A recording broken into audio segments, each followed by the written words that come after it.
जय हिंद साथियों। बिहार पुलिस के लिए महत्वपूर्ण प्रश्न दोस्तों। आज के सेशन में जो है टोटल हम 50 क्वेश्चन आप सभी दोस्तों को करवाने वाले हैं। चैप्टर रहेगा 3 दोस्तों। इससे पहले हम 2 चैप्टर को कंप्लीट कर चुके हैं। दोनों चैप्टर को नहीं देखे हैं, आपको वीडियो एक साथ चाहिए दोस्तों, तो प्लेलिस्ट में जाइए, वहाँ प्राचीन इतिहास करके प्लेलिस्ट होगा दोस्तों, वहाँ पे जाइएगा, एक लाइन से आपको क्लास मिलेगी। और वहाँ उसके साथ साथ आपको लुसेंट का भी चाहिए दोस्तों, तो लुसेंट के आपको अच्छे से तैयारी, अच्छे मेन क्वेश्चन देखना, टॉपिक मेन हार्ड क्वेश्चन जो एग्जाम में पूछा जाता है प्रीवियस ईयर क्वेश्चन, उनका भी वहाँ पे प्ले लिस्ट है दोस्तों, वहाँ पे जाके चेक कीजिए और जाके रिवीजन करिए दोस्तों। जितना रिवीजन करेंगे उतना एग्जाम में आपको मदद मिलने वाला दोस्तों। ज्ञान बिंदु सर का जो है एक प्लेलिस्ट बना चुके हैं प्राचीन इतिहास का, आप लगातार जाके देखिए। अदरवाइज एक और होगा ज्ञान बिंदु सर का जो है रोशन सर के करके हम प्लेलिस्ट बनाए, उसमें सब अलग अलग करके दोगा दोस्तों। ये जो भी आप सीरीज चला रहे इतिहास का टोटल चैप्टर बाय चैप्टर, वहाँ पे एक अलग प्राचीन इतिहास करके मिलेगा दोस्तों प्लेलिस्ट में जाके देखिए। कितने मेरे बड़े भाई बहन ने बोले थे कि सर एक साथ हमको वीडियो चाहिए तो प्लेलिस्ट बना दीजिए, हम प्लेलिस्ट आज बना चुके हैं दोस्तों, समय निकाल कर। आप लोग जाकर आराम से चेकआउट कीजिए, वहाँ पे पढ़िए और रिवीजन कीजिए। क्लास नहीं देखे दोस्तों इससे पहले, तो आज देख रहे वैदिक सभ्यता, इससे पहले सिंधु घाटी सभ्यता, प्राचीन इतिहास, वहाँ पे पढ़ लीजिए, तब आपको ये वैदिक सभ्यता समझ में आएगा और अच्छे लगेगा भी दोस्तों। आज के सेशन चैप्टर 3 रहेगा, वैदिक सभ्यता रहेगा, इसके अंदर 50 क्वेश्चन करवाएंगे। इसके अंदर आपको एक चैप्टर में 200 प्रश्न है दोस्तों, 150 जहाँ तक 200 लगभग में प्रश्न है दोस्तों। देखिए इतना प्रश्न आप पढ़ लेते तो वैदिक सभ्यता प्रश्न छूटेगा ही नहीं छूटेगा दोस्तों। जहाँ से कोई भी एग्जाम देंगे दोस्तों, इससे प्रश्न तो आता ही आता 110% दोस्तों। इसीलिए कह रहे हैं आप लोग अच्छे से बैठ जाइए दोस्तों। और टेस्ट को खुद को जांचना है तो उसके लिए आपको पेन और कॉपी लेना पड़ेगा दोस्तों। पहला नंबर में पेन और कॉपी ले लीजिए दोस्तों, इससे 50 तक नंबरिंग कर लीजिए। देखिए कि 50 में से कितना सही और कितना गलत होता है दोस्तों। वैदिक सभ्यता पढ़े हैं तो 50 में कम से कम आपको 45-46 सही होनी चाहिए। नहीं हो रहा है दोस्तों सही, तो इसका मतलब वैदिक सभ्यता फिर से रिवीजन करने की आपको जरूरत है। ऐसा करके देखिए, खुद को लगेगा कि हम जांच, आप खुद को जांच कर सकते हैं दोस्तों, ठीक है। जांच करने वाला कोई नहीं है दोस्तों। दूसरा, खुद को ही जांच खुद ही करना पड़ेगा दोस्तों, खुद ही आपको आगे बढ़ना है दोस्तों। आज के ज़माने में कोई नहीं है किसी को साथ देने वाला, ना कोई जहाँ तक पैर खींचे दोस्तों, आगे कोई ले जाने वाला नहीं है आज के ज़माने में। खुद को आगे ले जाना पड़ेगा दोस्तों, ठीक है। चलिए ज़्यादा नहीं बोलेंगे, आप लोग खुद समझदार है दोस्तों। चलिए क्लास के अंदर और जाते जाते दोस्तों छोटा सा काम करना अपना भाई का, छोटा सा भाई का आपको क्या करना, चैनल को जो है सब्सक्राइब कर लेना चाहिए दोस्तों। दूसरा, सेशन को लाइक भी कर लीजिए, अपना भाई बहन को शेयर भी कर दीजिए, कहिए वहाँ पे कि बिहार पुलिस की तैयारी चल रहा है दोस्तों, जोर शोर से दोस्तों, ठीक है। कितना भी लगातार चल रहा है दोस्तों, खान सर का भी लाने वाले हैं, उनके साथ साथ रोजगार वितंगी सर का भी इतिहास का जो थ्योरी पेपर चल रहा था दोस्तों, देखिए वो क्लास को पढ़ लीजिएगा, देखिए कैसा मजा आता है, तो यहाँ पे लिख लीजिए, लिख दीजिएगा दोस्तों सेशन कैसा लगा, ठीक है। चलिए क्लास को चलेंगे दोस्तों, इतना इतना सा काम कर चुके हैं, तो पहला प्रश्न पढ़िएगा और राइट आंसर कमेंट में बता दीजिएगा दोस्तों, ठीक है। प्रत्येक प्रश्न का कमेंट में बताते चलिएगा। आप लोग लास्ट में जो है आप छोटा सा प्यारा सा एक कमेंट कर दीजिएगा, जो आपके मन में हो, आपको अच्छा लगे तो अच्छा लगे, बुरा तो जो मन में बोले दोस्तों बोल दीजिएगा, सुनने के लिए हम तैयार है दोस्तों। चलिए स्टार्ट करते हैं पहला प्रश्न को। के साथियों, पहला प्रश्न कहता है आपका, सदैव सभ्यता के बाद भारत में किस सभ्यता का विकास हुआ है, आपको बताना पड़ेगा दोस्तों। राइट आंसर क्या होता है, देखिए फिर से रिपीट कर देते हैं प्रश्न को दोस्तों।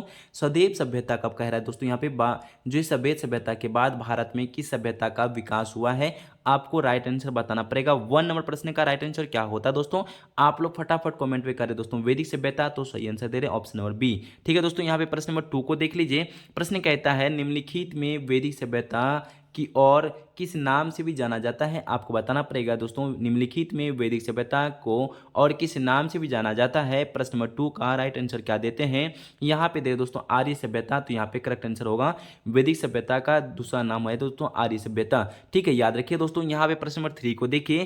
प्रश्न 3 में कहता है, वैदिक सभ्यता का निर्माता कौन थे, ये प्रश्न एग्जाम में पूछ सकता है दोस्तों, आप लोग याद रखेंगे प्रश्न नंबर 3 को। वैदिक सभ्यता के निर्माता कौन थे दोस्तों, यहाँ पे आप लोग का आंसर आता है आर्य, यहाँ पे ऑप्शन नंबर सी दे रहे दोस्तों, तो ये आपका करेक्ट आंसर होगा। यहाँ पे 4 नंबर प्रश्न को देखें दोस्तों, कहता है, निम्नलिखित में से कौन वैदिक संस्कृति में आर्य शब्द का अर्थ नहीं है, आपको बताना पड़ेगा दोस्तों। यहाँ पे राइट आंसर क्या कहता है 4 नंबर प्रश्न का, निम्नलिखित में से कौन वैदिक संस्कृति में आर्य शब्द का अर्थ नहीं है, 4 नंबर प्रश्न का राइट आंसर क्या होता है दोस्तों, आप लोग बता दीजिएगा। तो यहाँ पे राइट आंसर देते हैं दोस्तों आर्यपुत्र, इनका करेक्ट आंसर होगा ऑप्शन नंबर बी, ठीक है दोस्तों। यहाँ पे कहता है कि कौन वैदिक संस्कृति के आर्य शब्द का अर्थ नहीं है, आर्यपुत्र जो इसका शब्द का अर्थ नहीं होता है। यहाँ पे 5 नंबर प्रश्न को देखें दोस्तों, यहाँ कहता है, आर्यों की भाषा क्या थी दोस्तों, आर्यों की भाषा क्या थी, आपको बताइए 5 नंबर प्रश्न का। क्वेश्चन नंबर 5 का राइट आंसर क्या होता है, आर्यों की भाषा संस्कृत है दोस्तों। आर्यों भाषा कौन सा दोस्तों, यहाँ पे संस्कृत हो जाता है दोस्तों। Option number C correct answer होगा। यहाँ पे 6 नंबर प्रश्न का राइट आंसर बता दीजिएगा। सर्वप्रथम किस विद्वान ने 1853 में, कहता है कि सर्वप्रथम किस विद्वान ने 1853 में आर्य शब्द का दोस्तों प्रयोग सर्वश्रेष्ठ जाति के आशय से किया गया था दोस्तों, यहाँ पे बता दीजिएगा। प्रश्न नंबर 6 का राइट आंसर क्या होता है दोस्तों, यहाँ पे राइट आंसर देते हैं मैक्स मूलर, तो आपका करेक्ट आंसर मैक्स मूलर सही आंसर होता है। ठीक है, प्रश्न को रिपीट कर देते दोस्तों। सर्वप्रथम किस विद्वान ने 1853 में आर्य शब्द का प्रयोग श्रेष्ठ जाति के आशय से किया जाता था, क्या था दोस्तों, यहाँ पे मैक्स मूलर इनका सही आंसर होगा। यहाँ पे आप लोग 7 नंबर प्रश्न को देखें दोस्तों, यहाँ कहता है वैदिक सभ्यता कैसी सभ्यता थी दोस्तों, यहाँ पे आपको बताना पड़ेगा राइट आंसर क्या होता है। प्रश्न नंबर 7 का राइट आंसर बता दीजिए। वैदिक सभ्यता कैसी सभ्यता थी दोस्तों, ये तो सभी को पता है, छोटा सा प्रश्न है दोस्तों।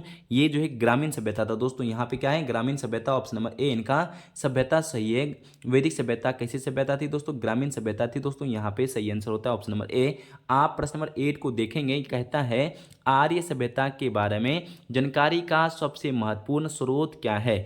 प्रश्न नंबर 8 का राइट आंसर क्या होता है दोस्तों, यहाँ पे राइट आंसर आपको बताना पड़ेगा। आर्य सभ्यता के बारे में जानकारी का सबसे महत्वपूर्ण स्रोत क्या है, यहाँ पे वेद होता है दोस्तों। ऑप्शन नंबर ए दे दे तो वेद आपका सही आंसर होगा दोस्तों, यहाँ पे वेद करेक्ट आंसर होगा।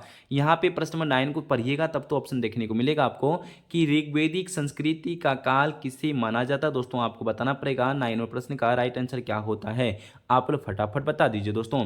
यहाँ पे देखने के बाद आपका राइट आंसर होता है दोस्तों ऋग्वेदिक संस्कृति का जो है काल किसे माना जाता है दोस्तों, यहाँ पे 1500 ईसा पूर्व से लेकर 1000 ईसा पूर्व इनका करेक्ट आंसर होता है दोस्तों। यहाँ पे प्रश्न को याद रखेंगे दोस्तों। ठीक है, चलिए हम लोग चलते हैं प्रश्न नंबर 10 का राइट आंसर क्या हो जाता है दोस्तों, यहाँ पे बता दीजिएगा।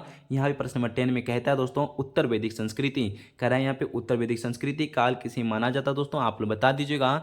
प्रश्न नंबर 10 का देखिए, आप लोग रोजगार विद अंकित सर का थ्योरी पेपर देखे हैं तो आपको उससे रिलेटेड यहाँ देखने जरूर प्रश्न मिलेगा और आप लोग अच्छे से टिक करते होंगे। इसमें हम नहीं बोलेंगे कौन सा प्रश्न आया है, आप देखेंगे तो जरूर आप लोग कमेंट में कर दीजिएगा कौन कौन सा प्रश्न वहाँ पे देखें और यहाँ पे आपका सही हो रहा है दोस्तों, खुद ही आप लोग बता दीजिएगा। चलिए हम बता रहे उत्तर वैदिक संस्कृति के काल किसे माना जाता है दोस्तों।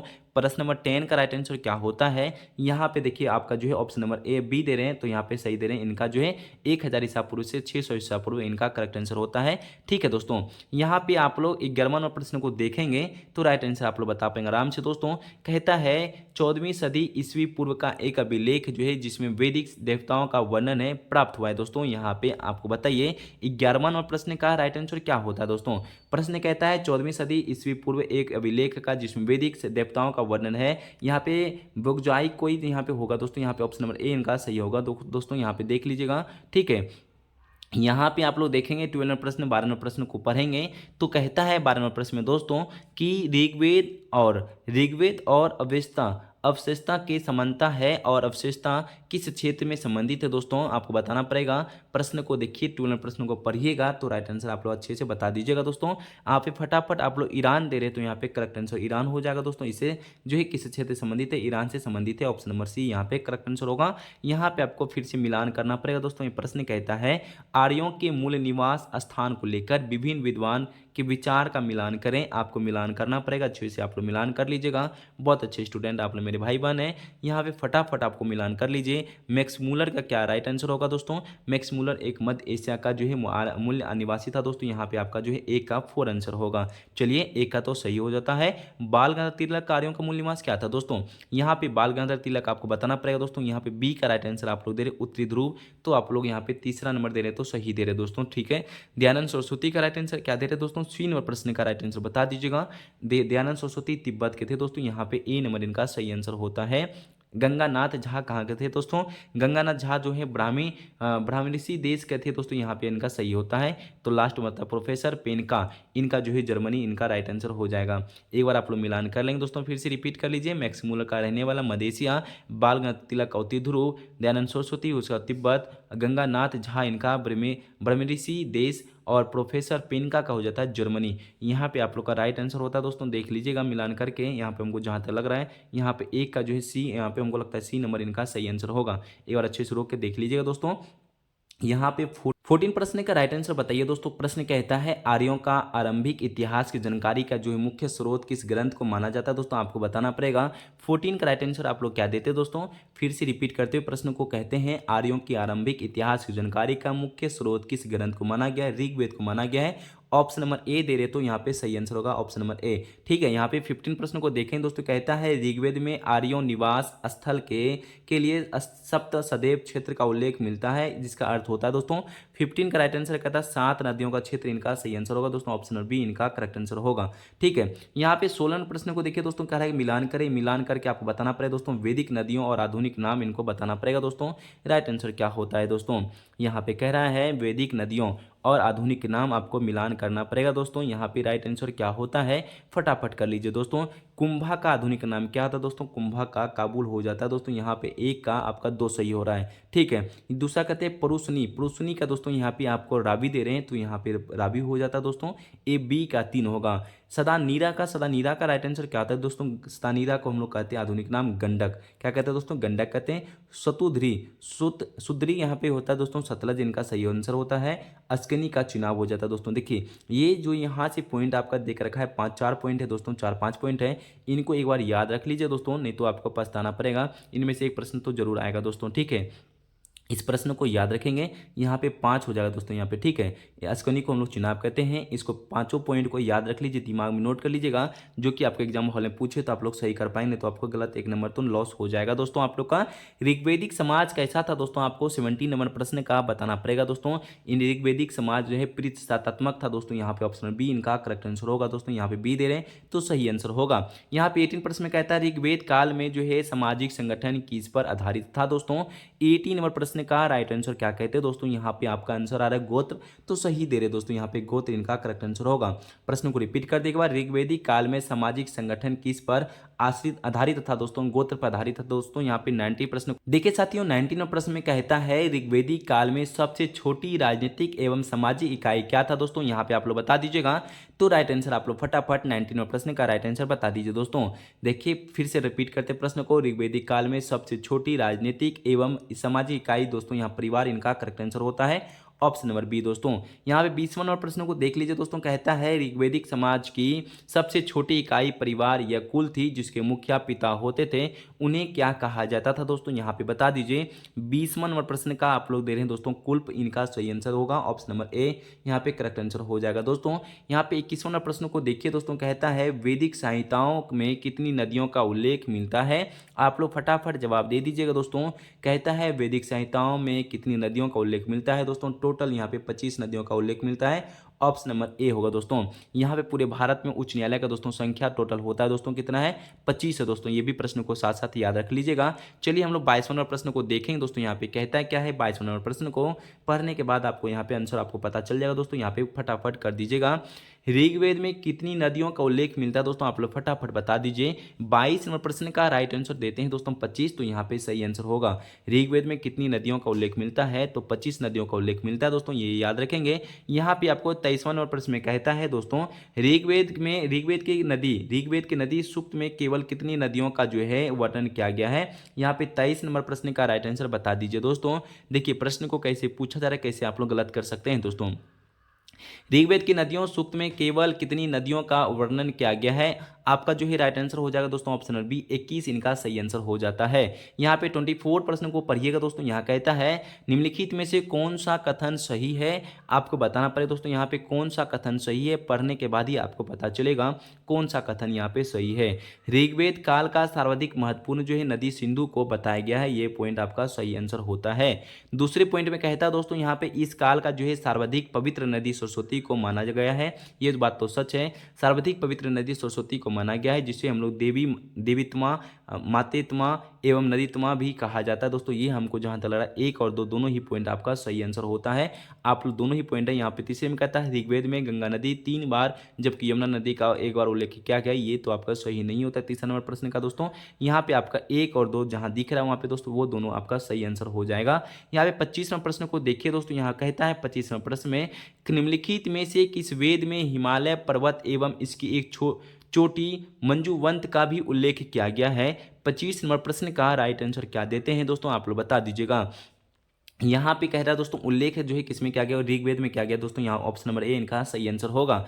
यहाँ पे 26वें प्रश्न को देखिए दोस्तों, कहता है वैदिक कालीन पर्वत मंजुवंत किस देवता का निवास स्थान माना जाता है दोस्तों। यहाँ पे 26वें प्रश्न को आप लोग बता दीजिए दोस्तों। 26वें प्रश्न का सोम होता है दोस्तों, यहाँ पे सोम इनका करेक्ट आंसर होगा ऑप्शन नंबर बी। प्रश्न कहता है दोस्तों वैदिक कालीन पर्वत मंजुवंत किस देवता का निवास स्थान माना जाता है, सोम देवता का निवास स्थान माना जाता है। यहाँ पे 27 प्रश्न को देखें दोस्तों, किस क्षेत्र को जो है ब्रह्मावत्र कहा जाता है, आपको बताना पड़ेगा दोस्तों 27वें प्रश्न का राइट आंसर क्या होता है। 27वें प्रश्न का जो है राइट आंसर आप लोग पढ़ने के बाद आपको आंसर दीजिए। कहता है दोस्तों यहाँ पे कि सतलज से यमुना तक क्षेत्र था दोस्तों, यहाँ पे आपका ए सही हमको लग रहा है दोस्तों। यहाँ पे दूसरे में कहता है सिंधु से सतलज तक क्षेत्र नहीं, ये तो अब यहाँ पे पॉइंट यहाँ पे गलत हो जाता है। सरस्वती और द्वितीय नदियों का क्षेत्र दोस्तों ए और सी, यहाँ पे जहाँ भी आंसर होगा दोस्तों ये डी नंबर इनका करेक्ट आंसर होगा, आप लोग देख लीजिएगा। देखिए दोस्तों 28 प्रश्न में लिखा है दोस्तों निम्नलिखित में से किस ग्रंथ में सरस्वती और जो है द्वितीय नदियों के बीच प्रदेश का ब्रह्मवत्र कहा गया है दोस्तों। 28वां प्रश्न का राइट आंसर आप लोग क्या देते दोस्तों, यहाँ पे मनुस्मृति दे रहे दोस्तों, यहाँ पे ऑप्शन नंबर ए इनका सही आंसर होगा, मनुस्मृति करेक्ट आंसर है दोस्तों। 29वां प्रश्न को देख लीजिए दोस्तों, कहता है वैदिक सभ्यता का केंद्र माना जाता दोस्तों, किसे माना जाता है। 29वां प्रश्न का राइट आंसर क्या देते हैं, तो यहाँ पे आपका जो है ऑप्शन और देख दो यहाँ दिख रहा है, दोनों ऑप्शन को देखने के बाद आपका जो है करेक्ट आंसर यहाँ पे देख लीजिए, तब आप लोग आंसर आराम से बता दीजिए दोस्तों। यहाँ पे आप लोग आंसर जो बता रहे हैं, यहाँ पे ऑप्शन नंबर सी दे रहे सरस्वती और द्वितीय के बीच क्षेत्र है दोस्तों, यहाँ पे सी नंबर प्रश्न इनका करेक्ट आंसर होगा।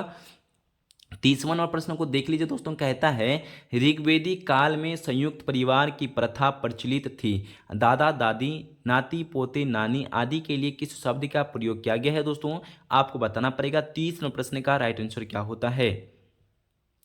प्रश्न को एक बार अच्छे से वीडियो को रोक के पढ़ लीजिए दोस्तों, इनका आंसर जो है आपका नित्रिप हो रहा है दोस्तों, यहाँ पे ऑप्शन नंबर ए दे रहे हैं, तो यहाँ पे करेक्ट आंसर होगा।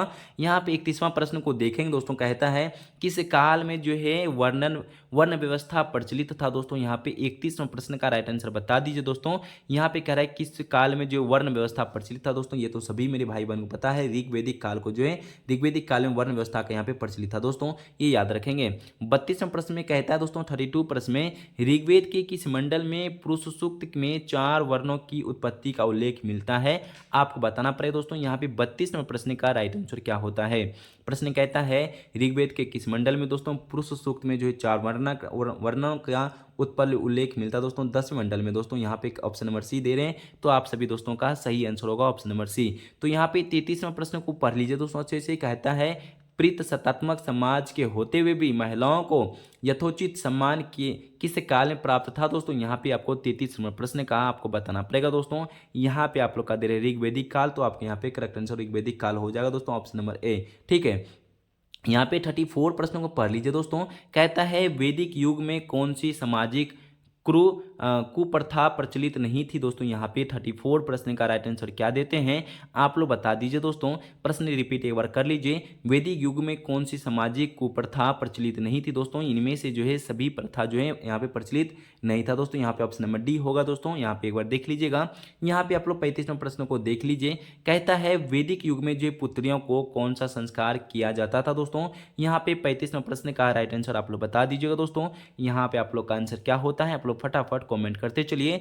तो कहता है दोस्तों उपनयन इनका सही आंसर होगा दोस्तों, यहाँ पे कह रहा है कि वैदिक युग में जो है पुत्रियों को कौन सा संस्कार किया जाता है, उपनयन किया जाता था दोस्तों, यहाँ पे ऑप्शन नंबर बी सही होता है। यहाँ पे 36 नंबर प्रश्न में कहता है निम्नलिखित में से किस काल में विधवा विवाह का प्रचलन के प्रथा का यहाँ प्रचलन था दोस्तों, यहाँ पे बताया जा रहा है क्वेश्चन में, निम्नलिखित में से किस काल में जो विधवा विवाह की प्रथा प्रचलन में थी दोस्तों, यहाँ पे 36वें प्रश्न का राइट आंसर क्या देते हैं, आप लोग फटाफट बता दीजिए दोस्तों। 36वें प्रश्न का राइट आंसर देते हैं ऋग्वेदिक काल, तो यहाँ पे करेक्ट आंसर ऋग्वेदिक काल हो जाएगा दोस्तों, ऑप्शन नंबर ए, ठीक है। देखिए साथियों यहाँ पे लिखा है कि अजीवन अविवाहित रहने वाली कन्या क्या कहलाती थी दोस्तों, यहाँ पे राइट आंसर आप लोग बता दीजिए दोस्तों, ये प्रश्न पूछा गया एग्जाम हॉल में, आपको बताना पड़ेगा दोस्तों अविवाहित रहने वाली कन्या क्या कहलाती थी दोस्तों, तो यहाँ पे कहता था दोस्तों अमाजू, इनका सही आंसर होगा दोस्तों, यहाँ पे ऑप्शन नंबर सी इनका करेक्ट आंसर दे रहे हैं, तो यहाँ पे सही आंसर होगा, तो यहाँ पे करेक्ट आंसर होगा ऑप्शन नंबर सी।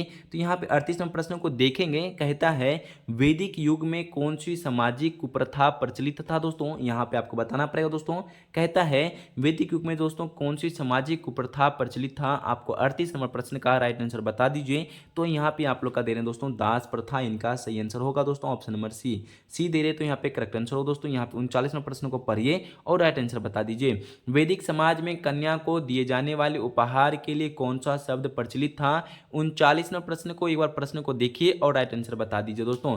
वैदिक समाज में कन्या को दिए जाने वाले उपहार के लिए कौन सा शब्द प्रचलित था? 39वें प्रश्न को देखने के बाद यहाँ पे ऑप्शन को देखिए और राइट आंसर बता दीजिए दोस्तों। यहाँ पे देखिए साथियों, इनका जो है राइट आंसर होगा 39वें प्रश्न का राइट आंसर होता है दोस्तों। यहाँ पे वह तो इनका आप लोग दे रहे हैं तो सही दे रहे हैं, ऑप्शन नंबर ए इनका करेक्ट आंसर होगा। यहाँ पे 40वें प्रश्न को देख लीजिए दोस्तों। यहाँ कहता है निम्नलिखित में से किस विदुषी स्त्री का उल्लेख ऋग्वेद में नहीं मिलता है? आपको बताना पड़ेगा दोस्तों यहाँ पे कौन नहीं मिलता है ऋग्वेद में।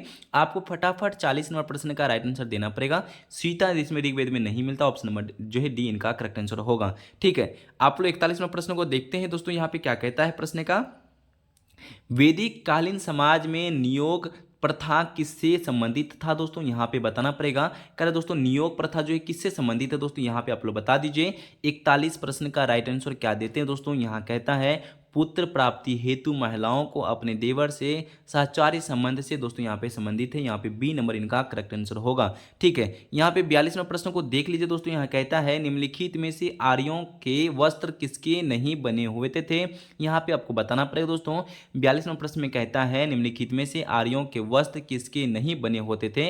42 नंबर प्रश्न का राइट आंसर होता है दोस्तों कपास, ऑप्शन नंबर डी इनका सही आंसर होगा कपास। ठीक है दोस्तों, यहाँ पे 43वें प्रश्न में कहता है निम्नलिखित कथनों पर विचार कीजिए। आप लोग आराम से विचार करके राइट आंसर बता दीजिए दोस्तों फटाफट। ठीक है, चलिए 43वें प्रश्न को ऑप्शन को पढ़ते हैं, तभी राइट आंसर आपको बताना पड़ेगा। ऋग्वैदिक काल में महिलाओं यज्ञ कार्य में भाग नहीं ले सकती थी दोस्तों, ये तो आपका ऑप्शन गलत हो जाता है।